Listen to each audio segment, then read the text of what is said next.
Yan, hello po sa inyo lahat. My name is Honey 2X. At gusto ko lang sana kayong niyayain, no?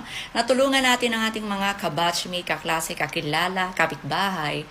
Natulungan natin sila kung sakaling sila ay nagkasakit dahil sa kasipagan, no? Lalo na kung may mga anak silang pinag-aaral pa, no? Nagkasakit sila dahil sa hirap at pawis, no? Nagkasakit sila. At yon ang dapat nating tinutulungan dahil sa kasipagan nagkasakit sila. Hindi yung mga taong nagkasakit dahil sa kaartehan at katakawan, no? May mga kaklase kasi o mga kaibigan tayo na nagkasakit dahil nag-overeating, no? Nung nag-overeating sila, tumaas ang sugar, di ba? Na high blood kasi ang sarap ng kinain nila. Nag-over-coffee pa sila. No? Tapos hindi tayo niyaya. Nung nagkasakit, i-chat nila tayo for their medication, no? Asking for help for medication. Huwag ganun. Kaya kailangan maging mapanuri tayo sa pagtulong sa ating kapwa. Baka kasi, ang mga tinutulungan natin ay yung mga maaarte lang, no? Yung iba nga nagkasakit dahil kaartihan sa kagandahan, no?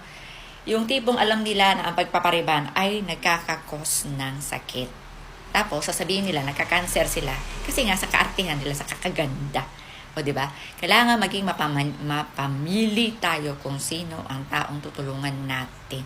Yung mga tao na masisipag maghanap buhay. Yon ang dapat nating tulungan. Hindi yung mga maaarte lang.